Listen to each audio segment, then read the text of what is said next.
네, 철력 12년 11월 25일, 양력으로는 2024년 12월 25일 제95회 새벽을 여는 참사랑천보 가정교회 아침 훈독정성을 시작하도록 하겠습니다.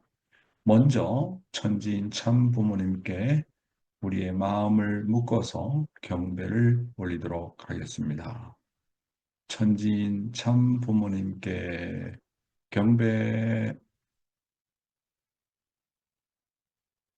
바로 가정맹세를 제창하겠습니다. 가정맹세 1.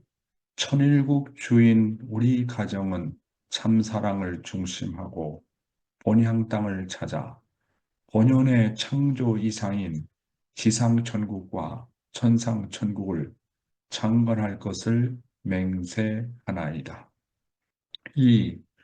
천일국 주인 우리 가정은 참사랑을 중심하고 하늘 부모님과 참 부모님을 모시어 천주의 대표적 가정이 되며 중심적 가정이 되어 가정에서는 효자, 국가에서는 충신, 세계에서는 성인, 천주에서는 성자의 가정의 도리를 완성할 것을 맹세하나이다.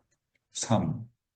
천일국 주인 우리 가정은 참사랑을 중심하고 4대 심정권과 3대 왕권과 황조권을 완성할 것을 맹세하나이다. 4.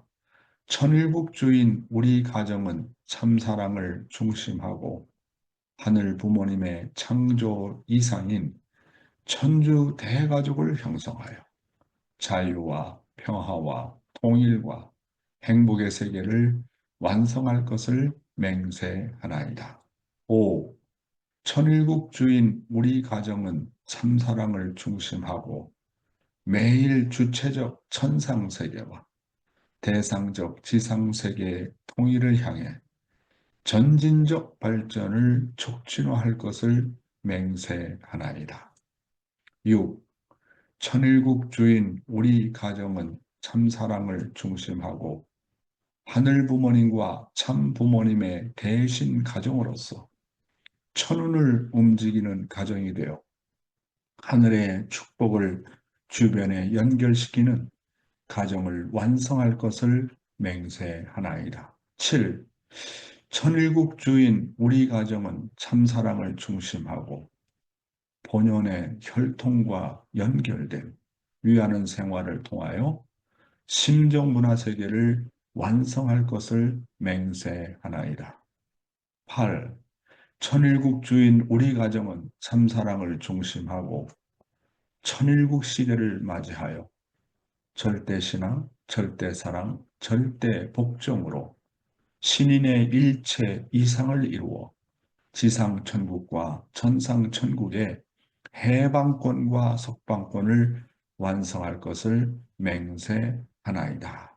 네, 그러면 우리를 대표해서 우리 김주상 장로님께서 기도해 주시겠습니다. 잘 부탁합니다.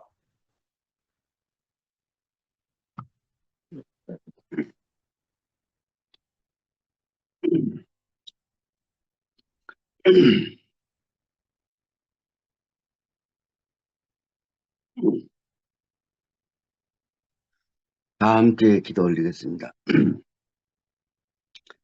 참 사랑과 참 생명과 참 혈통의 근원 되시는 하늘 부모님 모시고 이 땅에 지상 천국을 이루시기 위하여 찾아오신 천지인 참 부모님, 오늘은 1612년 11월 25일 양력 2024년 12월 25일 수요일 아침입니다. 오늘도 하늘 부모님 모시고 천진 참부모님 말씀을 중심 삼고 시작되는 아침 훈독회가 부모님 말씀하신 지 벌써 9565차를 맞는 귀한 날이기도 합니다. 당신이 그토록 하늘의 말씀을 이 땅에 찾아 세우시고 하여 수고하셨고 한 생애를 바치셔서 천일국을 만드시고 하여 그토록 많은 날들을 이 지상의 기적으로 찾아 세우시고 수많은 기적을 보여주셨지만은 저희들 부족한 마음으로 깨닫지 못하고 아직도 이 땅에 천일국을 건설하지 못한 부족한 모습들인 것을 직거하지 않을 수 없습니다. 항상 당신이 함께 하심을 저희들 말씀으로 듣고 알고는 있사옵니다만 느끼지 못하는 심정을 아버지 송구한 마음은 금할 길 없사옵니다. 이 땅에 참 부모님 찾아오셔서 그토록 많은 말씀을 주셨사오나 그 말씀을 다 주워 담지 못한 저희들의 부족함을 다시 한번 일깨울 수 있는 이 아침이 되게 인도하여 주셨고 온 세계가 예수님 탄신을 아버지 기리는 오늘 귀한 날을 중심 삼고 전 세계는 축제 분위기로 있는 곳도 있지만은 이 어려운 시기를 중심 삼고 또한 아직도 땅 뺏기 싸움으로 전 세계에서 전쟁으로 얼룩진 아버지 또한 많은 생명들이 무고히 사라지는 아버지 어려움이 있사옵니다. 아버님 이 땅에 찾아와 그토록 많은 평화 세계를 이루시고자 하셨던 당신의 그 안타까운 사정을 저희들 축복 가정들이 아버지 지키지 못한 아버지 안타까움도 있사옵니다. 이제 2025년을 중심 삼고 참 어머님이 펼치시려는 세계 평화 아버지 세계를 기필코 이루어 드릴 수 있는 내용과 또한 세계를 이끄시는 당신의 그 귀한 사정을 알게 허락하시옵고 80억 인류가 하나님 말씀을 다 접할 수 있는 이 시대가 왔사오니 아버님 방방곡곡 어느 곳이든지 당신의 말씀을 떨어뜨릴 수 있는 귀한 아버지 2025년이 되게 허락하시옵고 이제 전원공 입궁식을 아버지 남겨놓은 얼마 남겨두지 않은 이 시대를 기필코 당신이 주관하시는 철화정성 1200일을 맞이했습니다. 아버님 이 귀한 날을 중심 삼고 당신이 역사하실 수 있는 귀한 아버지 시대를 맞을 수 있도록 저희 몸과 마음을 다 가다듬고 당신이 내리시는 그 말씀을 중심 삼고 서로의 정을 나눌 수 있는 이 시간 되게 인도하여 주실 것을 간절히 바라옵고 원하옵니다. 또한 당신이 그토록 아끼시던 전 세계 축복 가정들을 중심 삼고 참 어머님의 안위를 아버지 염려할 수 있는 이 시간 되게 인도해 줄 것을 간곡히 바라옵고 원하올 적에 이 모든 말씀 축복 중심 가정 김주상 이름으로 간절히 보고 올려옵나이다. 아주 아주, 네, 우리 장로님, 진심으로 감사드립니다. 언제나 정말 선배 가정으로서 이렇게 아침 훈독회 모델로서 이렇게 참석을 해 주셔서 정말 진심으로 감사를 드립니다. 예, 사랑하는 식구 여러분, 메리 크리스마스. 네, 오늘 즐거운 메리 크리스마스가 되시기를 바라고요. 하늘 부모님과 천지인 참부모님의 축복이 여러분과 여러분 가정에게 함께하기를 진심으로 바라겠습니다. 그러면 감사 소감을 먼저 들어보도록 하겠습니다. 오늘의 감사 소감은 우리 정규상 장로님을 먼저 모시도록 하겠습니다. 잘 부탁합니다. 안녕하세요. 정기상입니다. 오늘 목사님께서도 말씀하셨지만은 메리 크리스마스입니다. 정말 여러분들 가정에 정말 건강과 행복이 항상 함께 하시기를 간절히 기원드립니다. 오늘도 변함없이 이렇게 우리 하늘 부모님과 참 부모님과 우리 목사님과 또 우리 전 세계에 널려 있는 우리 사랑하는 식구들이 같이 이렇게 훈독회를 중심하고 동행할 수 있다는 것에 대해서 저는 이렇게 일을 하면서도 이런 행복이 또 이것 말고 또 더 행복한 일이 있을까 이런 생각을 하면서 이제 일을 해 봅니다. 그런데 이제 아침 혼독회를 저는 이렇게 이제 물론 여름에는 어떻게 계속 참석할지 모르겠어요. 여름에는 뭐 5시, 4시 반, 5시부터 일을 시작하니까 물론 핸드폰을 갖고 나가서 뭐 이제 농장에서도 이제 들을 수 있고 뭐 요즘은 뭐 이어폰이 있고 그러니까 얼마든지 이제 할 수 있어서 아 계속 이제 들을 수 있는데 먼저도 며칠 전에도 말씀하셨지만은 우리 목사님께서 인생의 제일 황금기는 제가 올해 65이 이제 내일 모레면 65인데 한국 나이로 65인데 제가 젊었을 때 황금기를 생각하고 이렇게 그런데 우리 목사님께서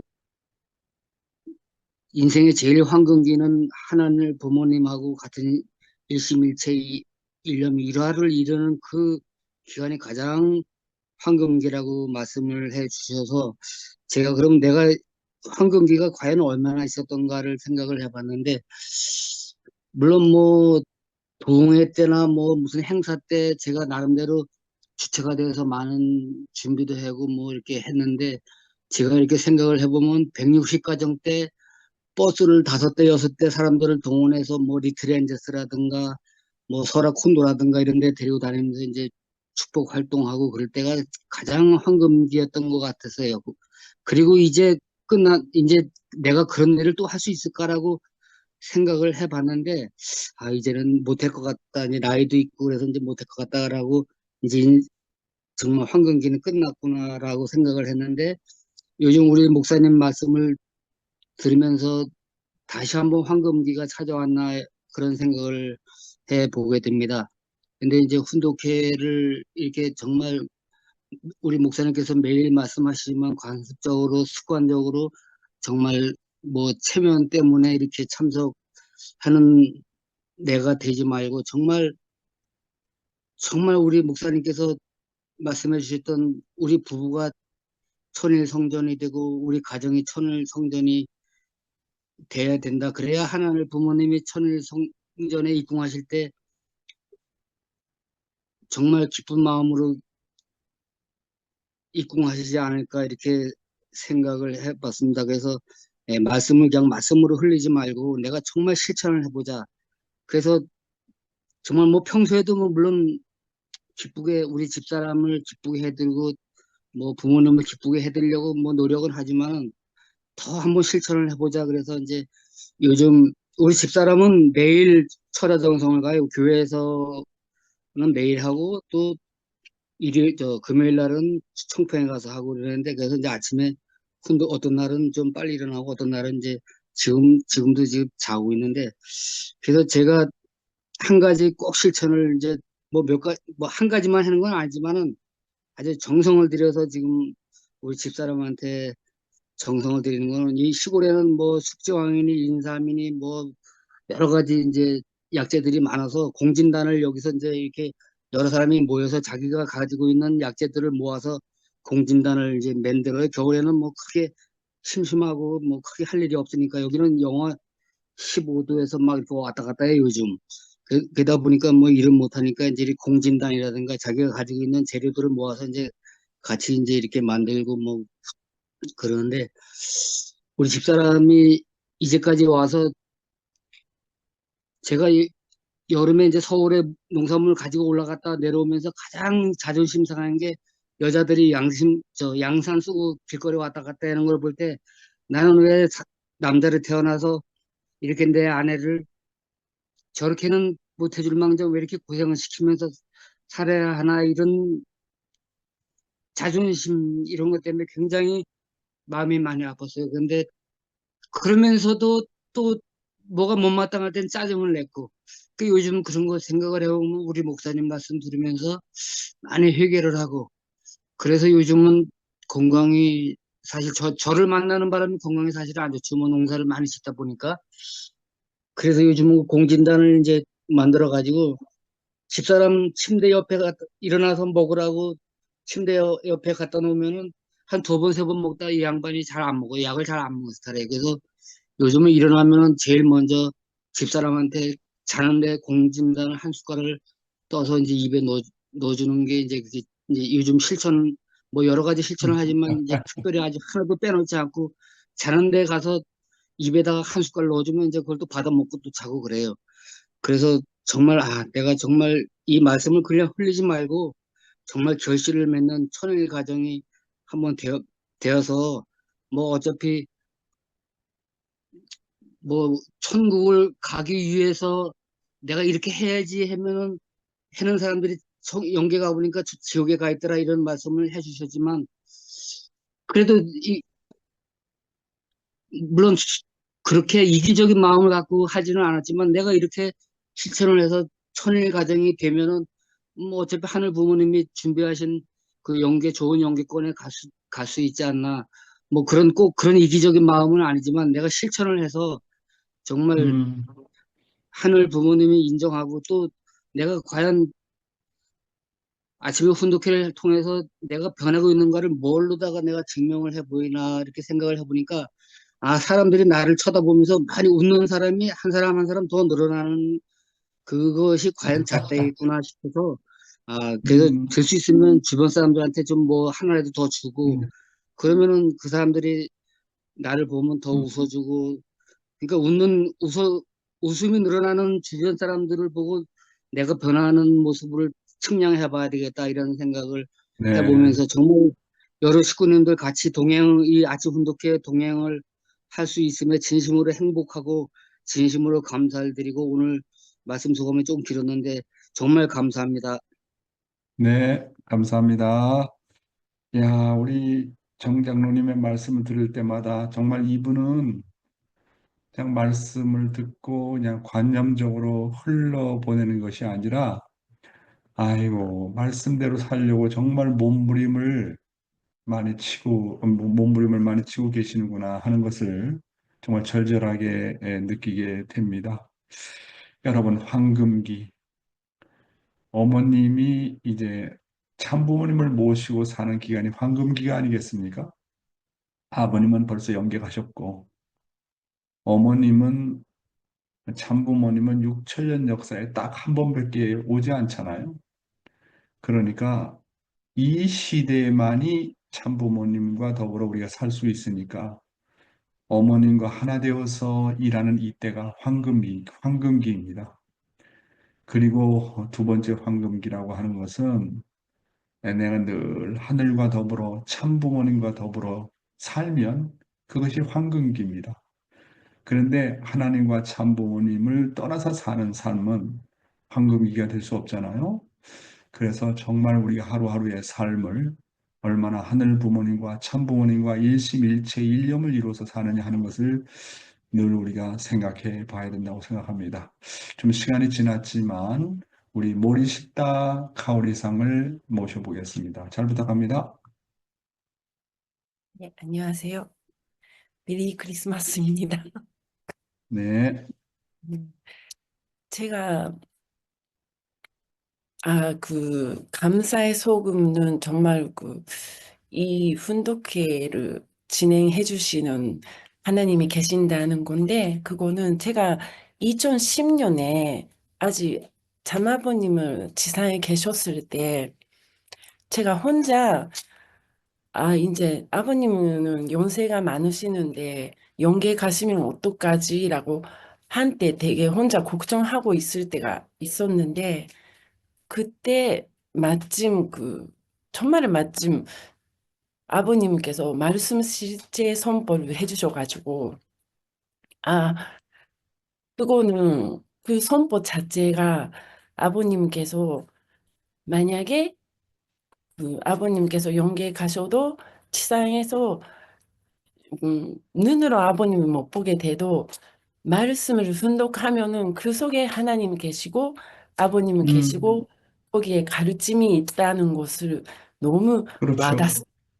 그래서 네, 정말 훈독회라는 게 아버님을 함께 할 수 있는 좋은 시간이라고 할까, 은혜의 시간, 네, 하나님이랑 하나님의 사랑의 네, 시간이라는 것을 그 느끼고 그 훈독회에 참석하게 돼가지고 더더욱 그것을 느껴가지고 그것을 음, 감사합니다.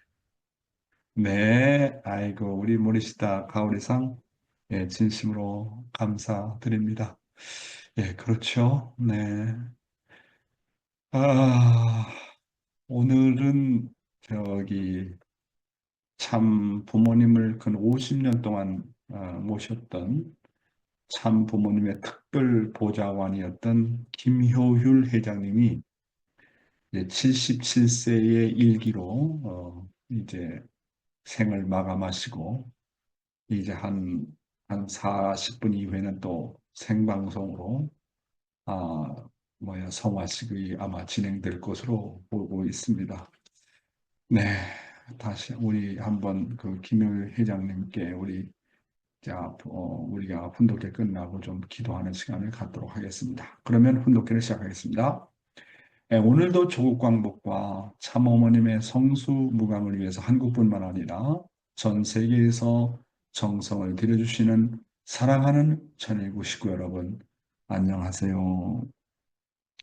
오하요 고자이마스. Good morning, my dear brothers and sisters. 사와디캅. 다시 한번 인사드립니다. 메리 크리스마스. 예, 오늘도 참어머님의 말씀을 먼저 분독하도록 하겠습니다. 제목은 참 가정과 나입니다. 그렇기 때문에 하나님이 이것을 복귀하기 위한 구원 섭리이기 때문에 아들, 딸이 절대적으로 하나님의 참 사랑을 중심 삼고 하나가 되어 하나님과 영원히 같이 살 수 있는 참 가정을 이루어 하나님과 혈연 관계를 맺음으로써 하나님의 참 사랑으로 통일된 가정, 종족, 민족, 국가, 세계를 편성해야 됩니다. 그것이 하나님 구원 섭리의 완성인 것입니다. 이 나라의 지도자들 여러분, 여러분 나라가 하나님 축복을 받기 원하지요? 그러기 위해서는 하나님의 참사랑을 중심 삼고 몸과 마음이 하나 된 백성이 되어야 합니다. 하나님의 참사랑을 중심 삼고 부부가 절대적으로 하나 될 수 있어야 하는 것입니다. 하나님의 참사랑을 중심 삼고 자녀가 절대적으로 하나 될 수 있는 가정의 수가 많아지게 될 때 하나님이 이 나라에 임재하시게 됩니다. 그러면 이 나라가 세계의 중심 국가가 아니 될 수 없습니다. 사람도 자기의 제일 사랑하는 사람이 농촌과 빈민굴에 있더라도 그 주체는 대상이 사는 곳에 가서 같이 살고 싶은 것입니다. 어떤 곳이든 사랑하는 사람이 있는 곳에 가서 살고 싶은 것과 마찬가지로 하나님도 제일 사랑하는 아들, 딸이 있는 곳이 있다면 농촌이나 빈민굴도 천국이 될 수 있는 것입니다. 오늘 나는 통일교회 창시자의 아내로서 여러분에게 말씀드립니다. 통일교회 사명이 뭐냐고 묻는다면 하나님의 참사랑이 있는 곳이라고 하겠습니다. 몸과 마음이 참된 사랑으로 일체가 되고 부부가 절대 일체 이상적인 결혼을 이루고자 하는 곳입니다. 모든 사람을 뗄래야 뗄 수 없는 형제 자매로 만들 수 있는 가르침으로 하나님께서 주신 사명을 감당하고 있습니다. 예, 어머니께서 말씀하신 내용을 좀 정리를 한번 해볼까요? 어떻게 하면 여러분의 나라가 하나님의 축복을 받을 수 있습니까? 하시면서 거기에 대한 답변을 몇 가지로 나누어서 말씀하십니다. 첫째로, 먼저는 하나님의 참사랑을 중심 삼고 몸과 마음이 하나 된 백성이 되어야 된다. 그런 말씀을 하십니다. 그러니까 이제 하나님의 축복을 받으려면 제일 먼저는 내 몸과 마음이 하나가 되어야 된다. 그러니까 나의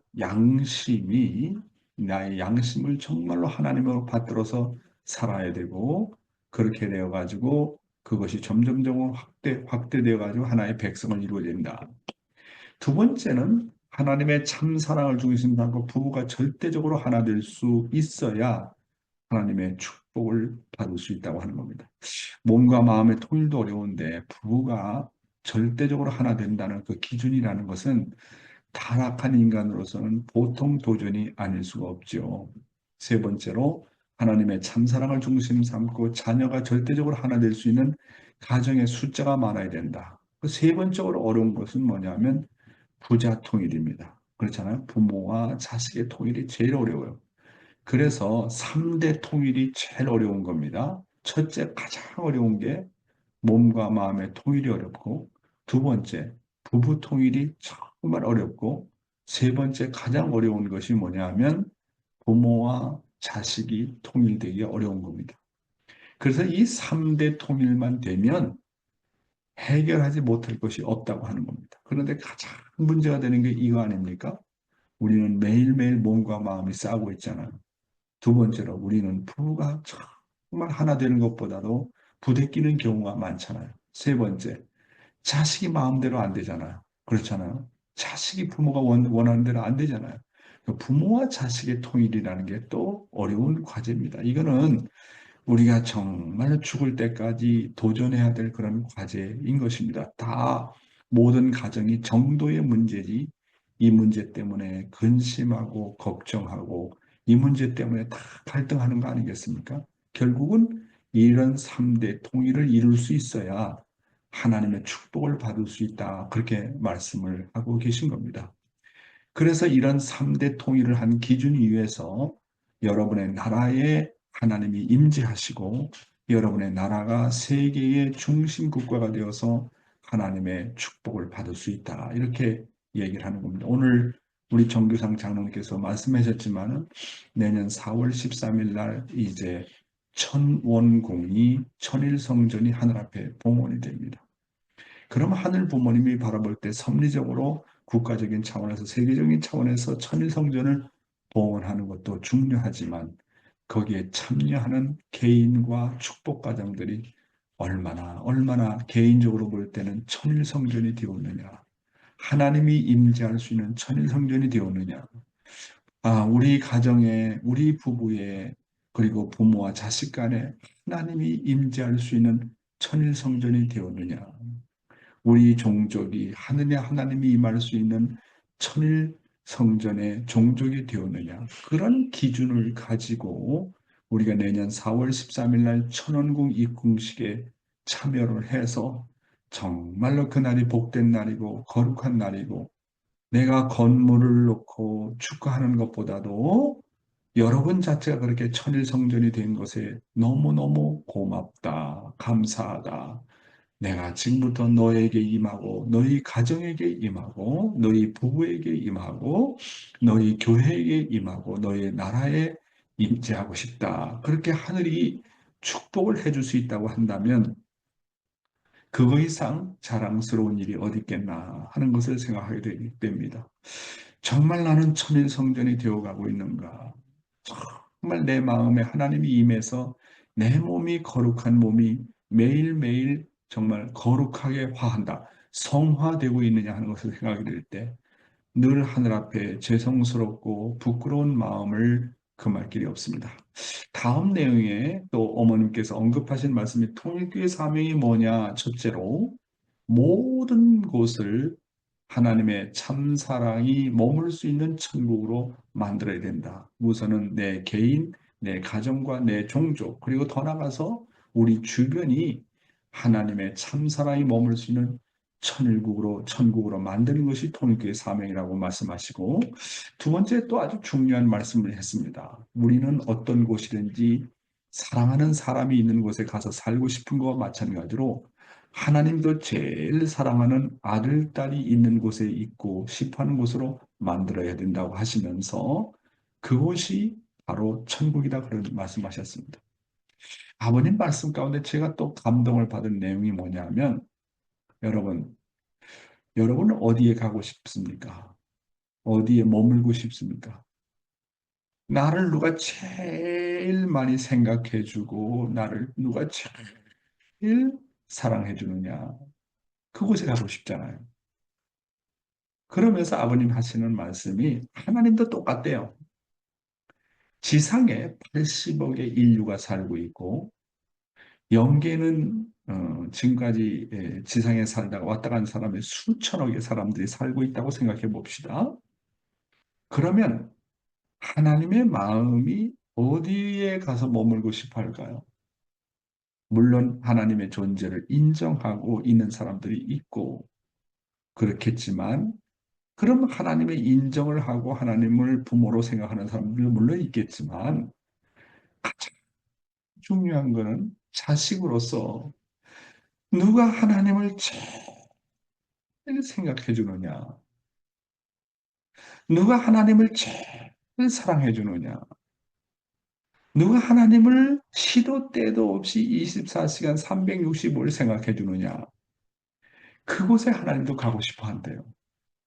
그러면 여러분 하루의 생활을 놓고 얼마나 하나님 생각해 봅니까?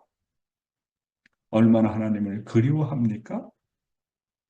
정말로 하나님이 보고 싶어서 정말 눈물을 흘리는 자식이 있다. 그럼 하나님도 거기에 감동받아서 거기에 가고 싶어 하지 않습니까? 핍박받을 때, 어려움이 있을 때, 시련이 있을 때, 고통이 있을 때, 아이고, 내 아버지인 하나님도 그랬겠구나 하고 그 어려운 장면에서 하나님을 끌어내려서 하나님을 생각할 때, 하나님도 감동하지 않겠습니까? 내가 고통받을 때 내 고통으로만 생각하고 하나님의 고통을 생각하지 않는다. 하나님과 관계없잖아요. 여러분 기억하세요. 하나님이 어디 가고 싶어 하느냐? 하나님도 자기를 제일 생각해 주는 곳에 가고 싶어 한다는 거예요. 그럼 우리가 현실적으로 바라볼 때 우리도 마찬가지잖아요. 자녀들이 4명이 있고 5명이 있고 두세 사람이 있고 손자들이 있다. 그러면 누가 나를 제일 먼저 생각해 주느냐? 많이 생각해 주느냐? 사랑하느냐? 자기도 모르게 그곳에 가고 싶다는 거예요. 그러니까 사랑이 머무는 곳에 가고 싶어 하는 것이 인지상정이다. 인지상정이는 누구나 똑같다 그 말 아닙니까? 하나님도 그렇고 영계도 그렇고 그런 거 아닙니까? 그럼 영계에 지금까지 왔다 간 분들이 많잖아요. 자기 아버지도 있을 거고 어머니도 있을 거고 뭐 조상들이 있을 거고 그렇잖아요. 저는요.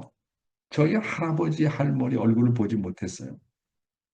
우리 할아버지는 저희 아버지가 4살 때 돌아가셨대요. 저는 그 얼굴을 보지 못한 할아버지 할머니가 그렇게 보고 싶어요. 그럼 내가 이렇게 보고 싶어 하는 것, 그리워하는 곳에 하나님이 머문다는 거예요. 그게 천국의 세계는 그래서 그리움의 세계라고 하는 거 아닙니까? 여러분, 누구를 얼마나 그리워합니까? 제일 그리워하는 것이 부모고 또 자식이고 부인이고 남편이고 그거 아니겠어요? 그래서 성경에는 내 마음을 다하고 뜻을 다하고 정성을 다해서 주 너희 하나님을 사랑하라. 그러니까 마음을 다해라.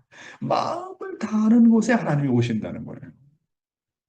그러니까 우리가 하나님 생각을 많이 하고 생각하는 차원에서 끝나는 게 아니라 그리워해야 돼요.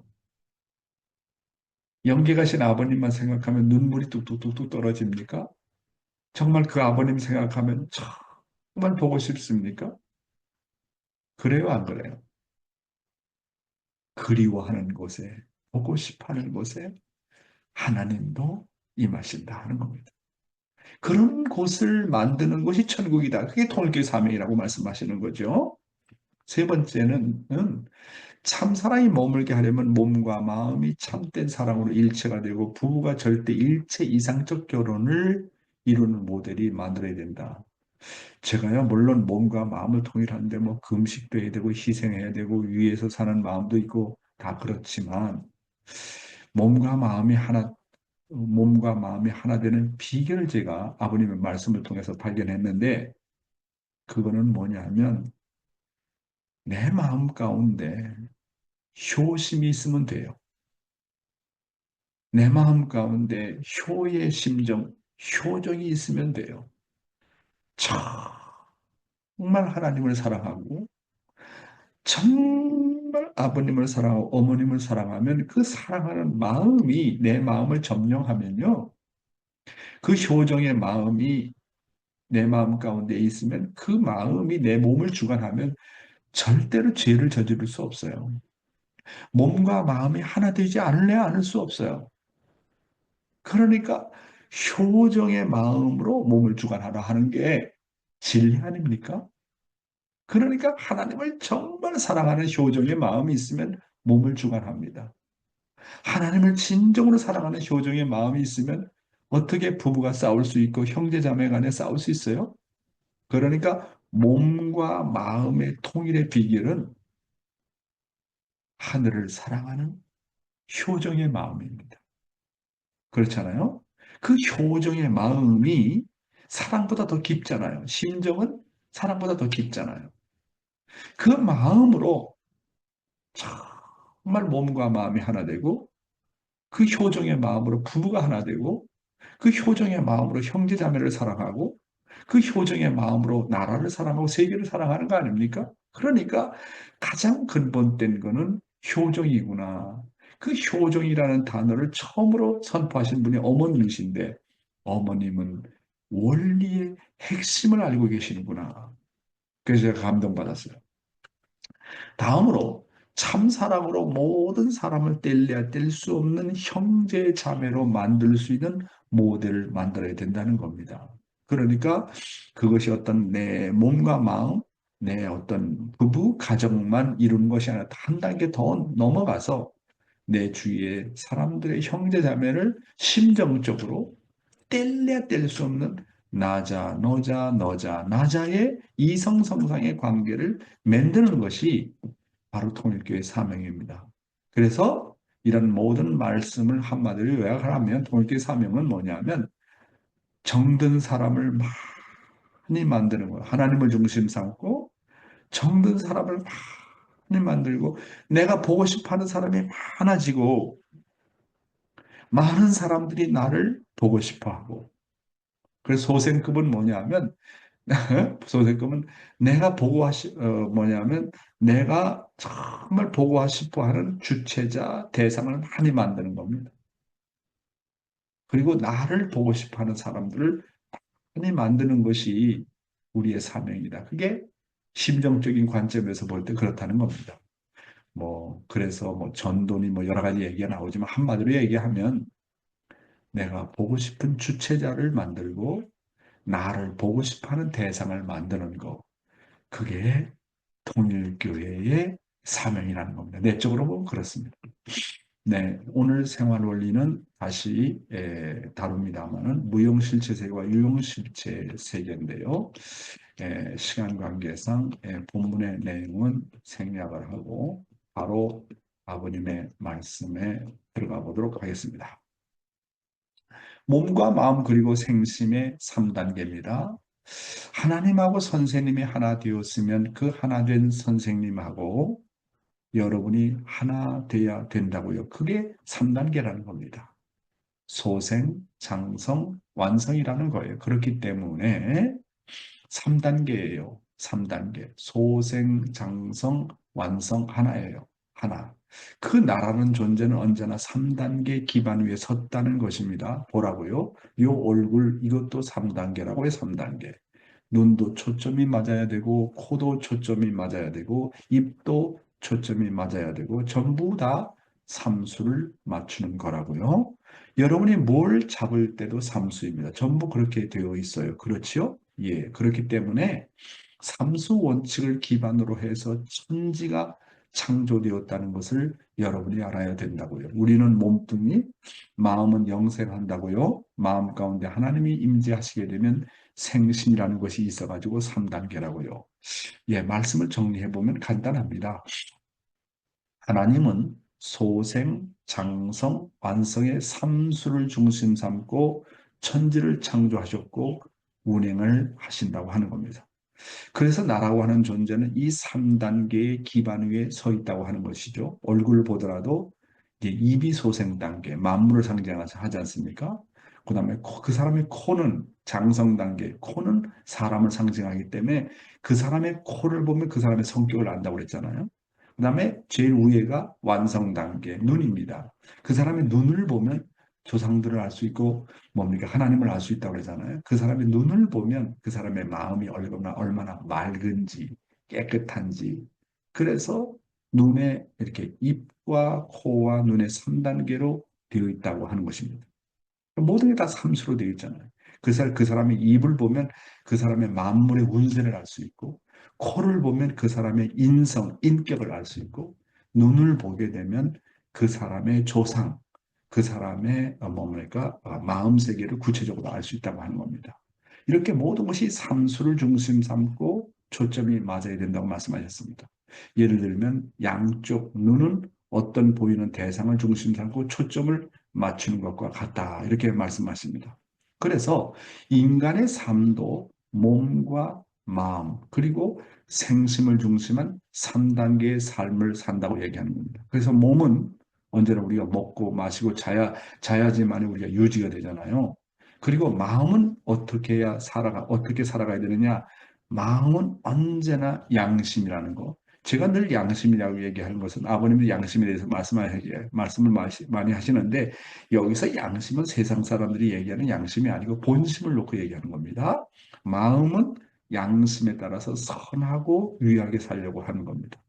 마지막으로는 그 단계를 넘어서서 생심을 중심한 삶을 살아야 된다 하는 거예요. 그러면 생심을 중심한 마음이라는 것은 뭐냐? 그것은 하나님께서 직접적으로 임재하는 삶을 말하는 것입니다. 하나님께 효를 다하고자 하고 모시고자 하는 마음을 가진 마음이 바로 생심이다. 바로 아버님 위해서 말씀하시고 있지 않습니까? 그리고 이 생심은 육신을 벗고 영계 가면 영원히 하나님을 모시고 살게 되어 있다라고 말씀하고 있습니다. 생심의 정의에 대한 말씀입니다. 여러분들이 원리를 배워서 알겠지만 생심이라는 것이 무엇이냐? 생심이라는 것은 마음하고 영하고 합쳐서 새로이 하나의 목적을 향해서 움직이는 존재다. 하나님을 중심하고 우리의 양심과 하나 되어가지고 영육을 중심 삼은 이상적 나를 만들어낼 수 있는 동기적 마음이다. 이렇게 보면 됩니다. 무슨 말인지 알겠어요? 그래서 그 생심이 없어가지고는 영계와 이상과 참된 사랑과 모든 것을 관계 맺을 수 있는 자체의 근원을 찾을 수 없다. 발견할 수 없다. 세울 수 없다. 이런 결론이 나와요. 그렇습니다. 좀 말씀이 어려운 것처럼 보이지만 어렵지 않습니다. 생심이라는 것은 뭐냐면 마음하고 영하고 합쳐서 새로이 하나의 목적을 향해서 움직이는 존재다. 이렇게 말씀하셨는데요. 이상적인 내 자신이 되려면 다만 육심과 마음 중심한 생활이 아니라 생심을 중심 삼고 하나 된다. 인간에게는 모든 사람 뜻을 모르고 하나님의 존재를 모르는 사람도 이제 육심과 마음 중심한 생활을 하잖아요. 그런데 정말 신이라고 하는 존재를 인정하고 그 신을 모시려고 하는 그 마음, 영인체이고 중심이 되는 부분이 바로 이 생심인데 이 생심을 중심 삼고 살아야 된다. 다만 양심이 아니라 양심의 뿌리가 되는 생심, 하나님과 직접적으로 교통할 수 있는 생심을 중심 삼고 살아야 된다. 사람들이 다 양심을 중심 삼고 살려고 하는데 거기에는 하나님이 없어요. 하나님이 없다고요. 그러면 문제가 되는 거예요. 그런데 그 양심의 뿌리가 되는 그 내용이 바로 생심이라고 하는 거예요. 그러니까 생심은 하나님과 직접적으로 관계하는 그런 마음입니다. 생심은 직접 하나님과 관계된 마음, 즉 언제나 하나님을 존경하고 하나님을 모시려고 하고 하나님을 섬기려고 하는 그런 마음인 것입니다. 따라서 하나님을 모시려는 마음에서 모든 것을 발견할 수 있고 근원을 찾을 수 있고 참된 사랑을 찾을 수 있다고 말씀하고 있습니다. 그러므로 생심의 핵심이 바로 뭐라고요? 방금 전에 말씀드렸어요. 하늘을 모시고자 하는 효정입니다. 효정. 효정의, 아니, 효의 심정인 것입니다. 이것을 우리가 잘 알아야 되겠다. 효의 주체는 부모입니다. 효와 심정의 주체는 누구냐? 하나님이십니다. 그래서 생심의 핵심은 바로 효정이다 하는 것을 우리는 어머님의 말씀을 비추어 보아서도 알 수가 있다. 이렇게 보게 되는 것입니다. 오늘의 생명의 말씀은 신앙길을 가는 사람의 마음의 자세에 대해서 말씀을 드리고자 합니다. 본문의 내용입니다. 나의 양심을 하나님처럼 모시고 살아라. 여기서 양심이라는 것은 다시 한번 말씀드립니다만은 세상 사람들이 얘기하는 양심이 아니라 본심을 놓고 얘기한다라는 것을 말씀드립니다. 왜 그러면 본심보다 도 양심을 쓰느냐 하면 세상 사람들에게 본심하면 잘 의미를 모르기 때문에 세상 사람들에게 쉽게 이해하기 위해서 여기서 양심이라는 단어를 쓴다라고 이해를 해 주시기 바라겠습니다. 우리의 신앙생활은 자신의 양심과 의논해야 합니다. 천일국 시대는 오히려 기도보다도 자신의 양심과의 관계를 가깝게 해야 합니다. 우리는 늘 내 양심을 중심 삼고 생각하고 양심의 소리에 귀를 기울여야 합니다. 그래서 양심에 입각한 생활을 해야 합니다. 그리고 나의 주체는 바로 양심이요. 나의 양심이 곧 하나님이라는 것을 알고 그 양심을 잘 모시고 생활하는 사고방식을 가져야 합니다. 다음으로 자기 주변에서 일어나는 모든 사건을 놓고 어떻게 취급할 것인가를 놓고 생각해야 됩니다. 나의 가정이나 혹은 다른 가정에 어려운 일이 있을 때나 혹은 어떤 실수로 인해 사건이 생겼을 때 혹은 경제적으로 갑자기 걱정스러운 일이 있거나 점점 어려워질 때는 이것을 어떻게 취급할 것인가를 생각해야 됩니다. 이 사건을 통해서 반드시 하나님께서 나에게 주시려는 교훈이 있다고 하는 것입니다. 아주 중요한 말씀입니다. 여러분, 우리 신앙생활은 늘 자기 양심과 의논하면서 살아라 이렇게 말씀하고 있지 않습니까? 그러면서 아버님도 강조를 굉장히 많이 하시잖아요. 천일국 시대는 자신의 양심을 하나님으로 받드는 시대다. 이제는 누구를 믿고 어떤 종교를 따라가고 교회를 믿는 시대가 아니라는 거예요.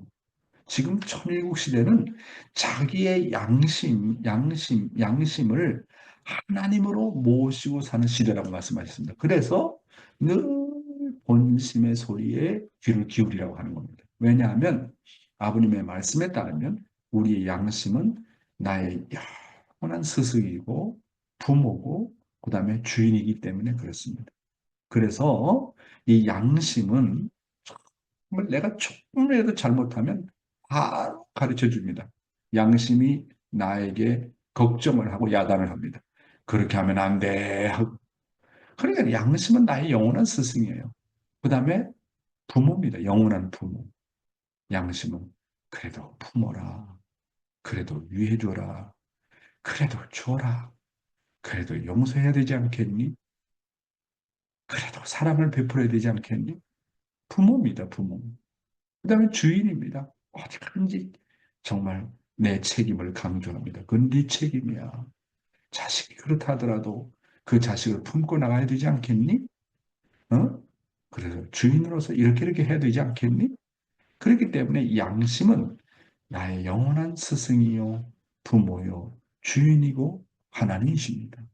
이렇게 내 개인의 생활에서는 나의 양심을 하나님으로 모시고 부부 생활에 들어가면 나의 파트너, 나의 상대를 하나님으로 모시라고 하는 겁니다.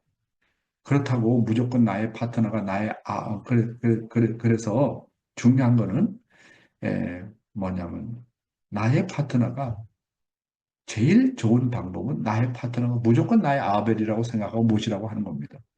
그러나 부부 관계 속에서 여러 가지 상황이 있을 수 있기 때문에 적용을 또한 잘해야 되죠. 자신의 파트너를 하나님으로 모시라고 했다고 해서 모든 경우에 해당되지는 않습니다. 어떤 경우는 상대가 남편이나 아내가 교회를 나오지 않고 뜻길을 떠난 경우는 나의 파트너를 하나님으로 모실 수는 없습니다. 그런 경우는 그를 위해서 눈물을 가지고 기도해 주어야 됩니다. 여기서 자신의 파트너를, 자신의 상대를 하나님으로 모시라는 이유는 두 부부가 하나님과 참부모님을 모시고자 하는 중심이 같을 때 해당되는 것입니다. 다음으로 자기 주변에서 일어나는 모든 사건을 놓고 어떻게 취급할 것인가를 생각해야 됩니다. 주변에서 일어나는 사건은 나와 관계가 없다고 생각하면 안 됩니다. 그러면 문제가 되는 거예요. 인간관계나 가정에서 일어나는 모든 사건들은 하나님께서 반드시 나에게 주시려는 어떤 교훈이 있다는 것을 알아야 된다는 겁니다. 그러므로 겸손하게 하나님께 물어보라는 거. 왜 이런 사건이 벌어집니까? 이 사건을 통해서 어떤 것을 나에게 가르쳐 주시려고 합니까? 교훈이 있다는 것을 우리는 반드시 알아야 된다고 하는 겁니다. 다음 내용입니다. 탕감길을 가는 사람의 마음 자세. 모든 사건이나 시련 그리고 어려움에는 반드시 원인이 있습니다. 그러므로 그 원인을 찾아내야 됩니다. 그런 원인을 찾으려고 하지 않고 나타난 결과만을 가지고 해결하려고 걱정을 하면 무엇을 어떻게 해야 될지 몰라서 앞이 캄캄해지고 혼란스럽게 됩니다. 이 사건과 시련과 어려움은 하늘이 나에게 주시는 분명한 뜻이 있다고 생각하고 그 원인을 기도와 정성을 통해서 찾고 깨달아야 됩니다. 이것이 바로 탕감길을 가고 뜻길을 가는 사람의 자세입니다. 내가 누구에게 핍박을 받았으면 내가 핍박을 받아야 될 그 이유와 원인이 반드시 있다고 하는 겁니다. 핍박받는 이유와 원인은 생각하지 않고 덮어놓고 억울하다라고 생각하고 그것을 피하려고 하면 안 된다고 하는 겁니다. 그러므로 나를 핍박하는 사람을 나쁘게 생각하지 말라는 겁니다. 내 자신이 핍박받는 근본적인 원인을 찾아서 수습해야 된다고 하는 겁니다. 나를 핍박하는 사람이나 그 단체는 그들이 그렇게 하고 싶어서 그렇게 하는 것이 아니라고 하는 것입니다. 그 배후에는 분명히 원인이 있다고 하는 것입니다. 그래서 여러분, 모든 사건, 시련, 그 어려움에는 반드시 원인이 있다는 것을 알고 그 원인을 찾아내야 돼요. 그 원인을 주신 분이 하나님이라고 생각하라고 하는 겁니다. 사탄이라고 생각하지 말라는 겁니다. 그런데 나타난 결과만을 가지고 해결하려고 걱정을 하면 마음이 더 굳어지고 어려워지고 거기에 대한 대책이 나오지 않아 스트레스가 쌓이고 결국 병이 들게 되는 겁니다. 내 팔자가 왜 이렇지? 왜 내가 저런 남편을 만났지? 왜 내가 저런 아내를 만났지? 왜 내 자식이 저렇게 속을 썩이지? 도대체 뭐야? 왜 이런 사건이 계속 나에게 오는 거야? 왜 경제적으로 이렇게 어려운 거야? 여러분, 나타난 결과를 가지고 불만 불평을 하게 되면 해결이 안 돼요. 그러니까 그렇게 어려움과 시련을 나에게 주는 데는 반드시 그 원인을 제공해 주는 그것을 있게 하는 원인이 있다는 거예요. 그 원인을 치료해야 결과가 치료가 되는 거 아니겠습니까? 그래서 이 사건과 시련과 어려움은 하나님께서 나에게 분명히 주시는 뜻이 있다고 생각하고 그 원인을 기도와 정성을 통해서 찾아내고 깨달아야 된다고 하는 겁니다. 이것이 바로 탕감길을 가고 뜻길을 가는 사람의 자세라고 하는 겁니다. 내가 누구에게 핍박을 받으면 내가 핍박을 받아야 될 그 이유와 원인이 반드시 있다는 거예요. 응? 물론 공적인 이유도 있겠죠. 먼저 핍박받는 그래서 원인과 이유를 생각해야 되고 덮어놓고 억울하게 생각하지 말고 나를 이제 핍박하는 저놈을 죽여라. 저놈이 정말 밉다. 그렇게 생각하지 말고 그런 핍박을 피해가지고 좋은 길만 가려고 생각하지 말고 상대를 원수로 생각하지 말라고 하는 겁니다. 다음 내용입니다. 한간복귀 시대의 사고방식. 우리가 핍박을 받을 때 핍박하는 사람이 문제가 아니라 내가 핍박을 받아야 할 내용이 있으니까 저 사람을 통해서 하나님이 탕감을 치르게 한다고 생각하고 오히려 고맙게 생각해야 됩니다. 핍박하는 당사자는 사실 죄가 없습니다. 그저 눈이 보이는 결과나 나를 억울하게 한 사람을 놓고만 생각하면 아주 혼란해지고 대책이 나오지 않습니다. 무슨 사건이나 핍박과 어려움과 시련의 배후에는 반드시 그 원인이 있고 그 원인은 결론적으로 내가 치러야 될 탕감과 타락성을 청산짓고 나를 성장시키는 데 있다고 생각하는 것이 바로 탕감복귀 사고 방식입니다. 이런 사고 방식을 가지려면 나를 긍정하지 않고 언제나 나를 부정해야 합니다. 모든 것이 나의 죄로 말미암아 일어나는 것이라고 생각해야 됩니다. 혹은 이런 것을 통해서 하나님이 나를 참사람 되게 하기 위한 훈련이라고 생각해야 됩니다. 그리고 이것을 통해서 하나님은 나의 타락성을 청산짓게 하려고 한다고 생각해야 된다고 하는 것입니다. 식구 여러분, 무슨 사건이나 핍박과 어려움과 시련의 배후에는 반드시 원인이 있다는 것을 명심하라는 겁니다. 그리고 이것을 원리적으로 신앙적으로 찾아내지 못하면 누구나 다 인간적인 사람이 되고 더욱더 불만 불평이 되다 보면 내 마음이 메말라집니다. 신앙 성장이 할 수 없어요. 그래서 대부분의 시련과 핍박과 어려움은 내가 치러야 될 탕감이 있습니다. 내가 개인적으로 잘못해서 치러야 될 탕감도 있지만 뭐 몇천 년 전에 조상이 잘못된 것을 나를 통해서 탕감해야 될 내용도 있는 거예요. 그래서 하늘은 우선적으로 나의 타락성을 청산짓고 나를 성장시키는 데 있다고 생각하고 이것이 바로 탕감복귀의 사고방식이라는 것을 알아요. 물론 전체를 위해서 혹은 조상을 대신해서 치르는 어려움과 탕감도 많습니다. 그러나 전체나 조상을 위한 탕감도 내가 책임지고 치러서 선의 영역을 넓혀가서 복귀해야 된다고 생각해야 됩니다. 시련과 어려움이 없는 신앙 성장이라는 것은 절대 없습니다. 그런 의미에서 시련과 어려움은 나를 성장시키기 위한 하나님의 사랑이라고 생각하라는 겁니다. 이런 사고방식을 가지려면 나를 긍정하지 말고 언제나 부정을 하라는 겁니다. 모든 것이 나의 죄로 말미암아 일어나는 것이라고 생각하고 내가 조상이 잘못했으면 조상을 대신해서 탕감짓고 나의 죄로 말미암아 그것이 원인이 되었으면 내가 탕감짓는다. 이렇게 생각을 하고 그런 뭐 잘못도 없는 이런 문제가 벌어진다라고 생각하면 하나님이 나를 참사람 되게 하기 위해서 훈련을 시킨다고 생각하는 겁니다. 다음 내용입니다. 늘 조심해야 될 신앙 노정. 내게 다가오는 시련과 핍박과 고통과 어려움은 내가 싫다고 피해갈 수 있는 것은 아닙니다. 따라서 나에게 오는 모든 일에 대해서 함부로 좋다, 나쁘다 판단하거나 행적으로 다룰 수는 없습니다. 우리의 신앙 노정에서는 심정도 필요하고 위로도 필요하고 인정받고 칭찬받는 것도 필요하지만 우리는 거기에 머물러서는 안 됩니다. 우리는 인생을 살면서 우리가 예상치 못한 수많은 사건과 일들이 벌어집니다. 그러므로 오늘 기분 좋은 일이 있다고 해서 만족하지 말고 오늘 또 기분 나쁜 일이 있다고 해서 기분 나빠하지 말고 어떤 상황에서라도 모든 것을 하나님의 뜻과 더불어 하나님이 이 사건을 통해서 나에게 어떤 교훈을 주는지를 생각하라고 하는 겁니다. 함부로 나의 기분과 감정에 따라서 판단하거나 자기 주장을 해서는 안 된다는 얘기입니다. 늘 조심하라고 하는 얘기인 것입니다. 사랑하는 식구 여러분, 중요한 말씀이죠. 내게 다가오는 시련과 핍박과 고통과 어려움은 내가 싫다고 피해갈 수 있는 것이 아니라 그러면 어차피 와야 될 시련이다.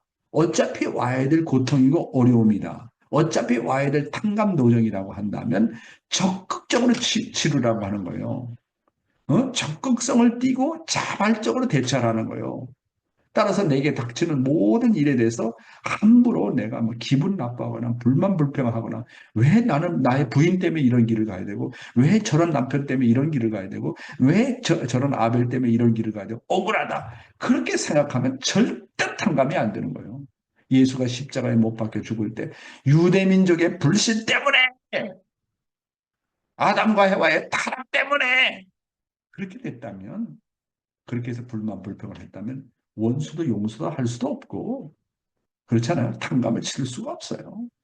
그래서 예수님 아주 적극적으로 나갔잖아요. 하나님의 뜻대로 하시옵소서. 그러니까 탕감되는 거 아닙니까? 그래서 우리 신앙 노정에서는 때때로 심정도 필요하고 위로도 필요하고 상대방에게 인정도 받아야 되고 칭찬도 받는 것도 필요하지만 그 차원에서 머무르지 말라는 거예요.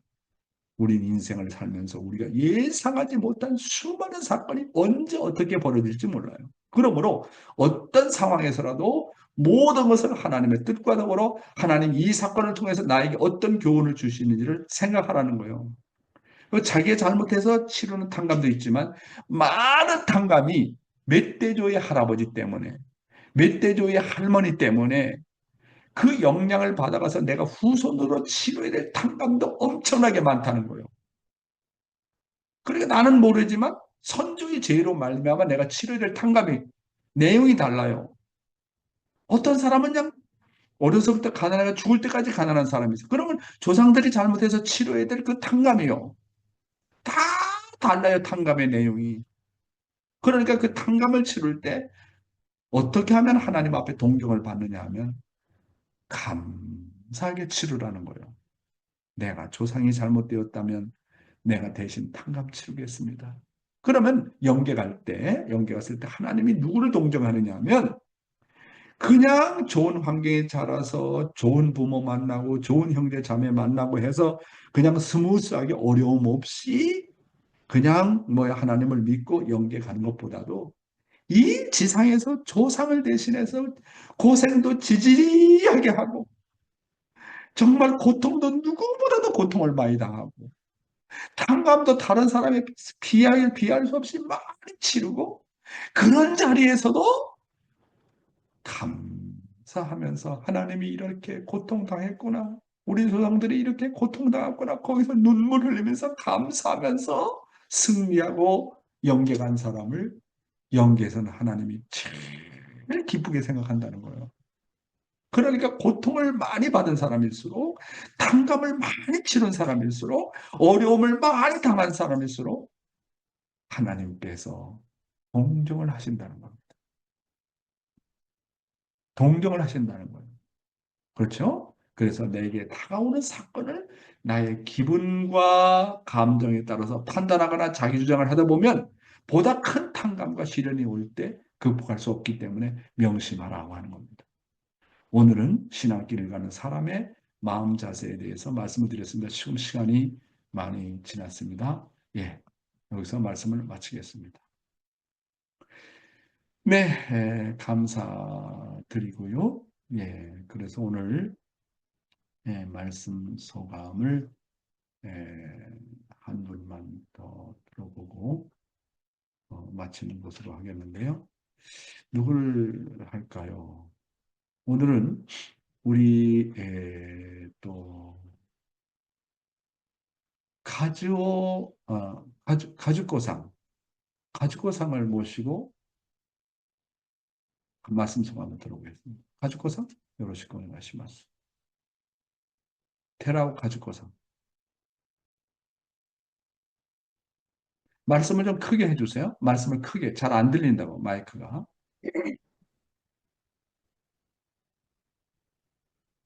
はい。私は今のヨン先生のお話を聞きながら、昔のことを思い出しました。私はこの道に来た時に、親にとても反対されて、精神病院に入れられました。約3ヶ月間でしたけれども、その時に、本当に毎日毎日、冬でしたので、泣きながら、この寒い中を、北風が吹く、雪がたくさん降る中を、兄弟たちが、姉妹たちがお花を売っている、その姿を思うと、もう私は毎日泣いて泣いて祈っておりました。そうした時に、ある時に、誠のお父様が、またその時は会ったこともないのに、誠のお父様が精神病院の中に現れてですね、私の頭をこう、膝にこう抱っこさしてですね、頭を撫でてくれたんですね。それが忘れられません。知訳して、はい。 네, 안녕하세요. 제가 지금 오늘 말씀을 들으면서 옛날 생각이 났습니다. 옛날에 말씀을 처음으로 들었을 때 부모님께 말씀드렸더니 정신병원에 입원시켰어요, 부모님께서. 그래서 3개월 동안 병원에 있었는데요. 그때는 추운 겨울이었습니다. 정말 추운 겨울에 현재 자매들이 좀 꽃을 팔고 있는 그런 모습을 보면서 그 모습을 생각하면서 계속 울으면서 살았던 3개월이었습니다. 어느 날 참 아버님께서 아직 참 아버님을 만나지도 못했던 그 시절이었는데요. 그때 참 아버님께서 어, 정신병원에 오셔서 저를 무릎 위에 안아주시고 위로해 주셨습니다. はい、よろしくお願いします。はい、続いて。それかそれから毎日精神病院の中だと時間もわからないし、その日にちもわからないんですね。それから体重が減ると病気だからと言われるんですね。そしてこう曜日を決めて体重を測るんですけども、ある時私は見つからないように3日間断食をしました。 그 정신병원에 있으며 날짜도 모르고 시간도 모릅니다. 그리고 체중이 줄이면 그 병 때문에 체중이 줄인다. 그렇게 병이다라고 하는데, 근데 저는 그때 당시에 의사들이 모르게 금식을 했습니다. それで体重を測るときは着ている洋服の中に見つからないように瓶とか缶とかいろいろ詰めてですね、少しでも体重を減らさないように工夫して体重計に乗ったりしました。 그때 몸무게가 줄이면 또 뭐 병이다라고 뭐라고 하니까 제를 검사할 때는 옷 속에 병 넣거나 그리고 캔 넣거나 좀 무겁게 체중이 줄이지 않도록 노력했습니다. それである時は敬礼式は5時からしなければいけないと思っていましたので、朝もう5時過ぎたかなと思って時間もわからないので目を覚まして部屋の中でわからないようにバレないようにこう敬礼をしていた時に遠くの方から看護師さんが誰それさんまだ2時だから早いよって怒られていたんですね。そしたら私はその時、まだ2時なのか、私は本当に時間がわからない、もう5時だと思ったと思ってですね、とても悲しくなったことを今も鮮明に覚えております。 음, 어느 때는 경배식을 항상 5시도 하고 있었기 때문에 그 병원 안에서도 하고 싶어서 하려고 하는데 시간도 모르니까 지금 5시인가 싶어서 하고 있었더니 밖에서 간호사가 아직 2시예요라고 다른 사람한테 이야기하는 것을 듣고 저는 시간도 모르고 정말 이렇게 음, 사는구나 라고 너무 음, 슬퍼졌습니다. ある時は一緒に患者さんがですね、私に食事についてきたバナナをわざわざ持ってきてですね、これ食べてと言って持ってくるんですね。 아하, 어느 때는 음, 모르는 환자분이 저에게 바나나를 가져와서 바나나 음, 드세요라고 갖다 준 일도 있었습니다. 네, それはずっと何十年も前のことですけども、今でも昨日のように鮮明に覚えていますし、そこが私の信仰の原点になっております。だから 아하, いつも神様、誠のご王様を慕ってこれからも歩んでまいります。 음, 이것은 진짜 옛날의 이야기지만 그래도 어제 일처럼 음, 느낍니다. 그때가 음, 저의 신화의 원점인 것 음, 같습니다. 네, 네. 감사합니다. 그러니까 가장 어려울 때, 시련에 있을 때 중심을 잃지 않으니까 아버님이 이렇게 찾아와서 무릎에 앉혀놓고 격려를 하잖아요. 그래요. 그렇습니다.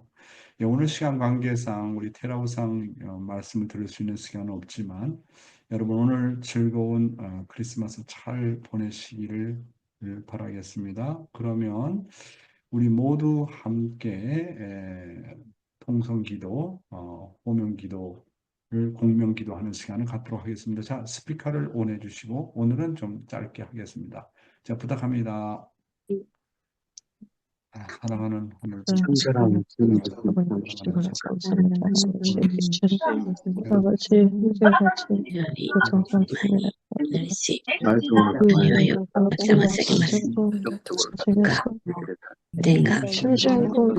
땅과 아들로 하는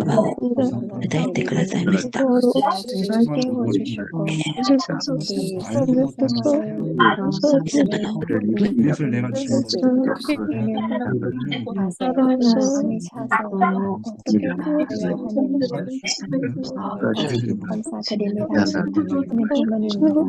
세계에서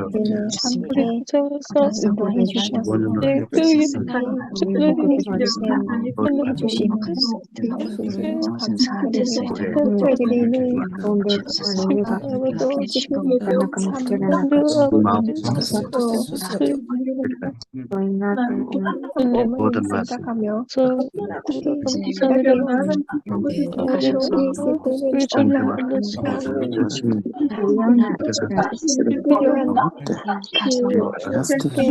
오늘 말씀 건강한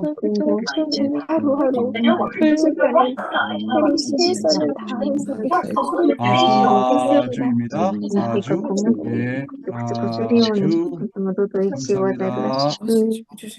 자, 보람씨 뭐 광고할 거 있으면 하세요. 보고 드리고 알겠습니다. 아주 감사합니다. 네, 여러분 안녕하세요. 오랜만입니다. 이렇게 귀한 아침 훈독회에 참석할 수 있게 해주셔서 정말 영 회장님의 훈독회 감사하게 받고 있습니다. 저희들의 감사를 모아서 할 수 있는 만큼 헌금을 부탁하고 싶습니다. 정말 매일매일 참석해주시는 여러분에게 감사하고 있고요. 여러분과 함께 앞으로도 귀한 훈독회를 진행할 수 있도록 여러분의 전선 도와주시면 정말 감사드립니다. 메리 크리스마스. 예, 감사합니다. 네, 이거 그 화면 치워주시고, 화면 치워주고 공유 제거 해주세요.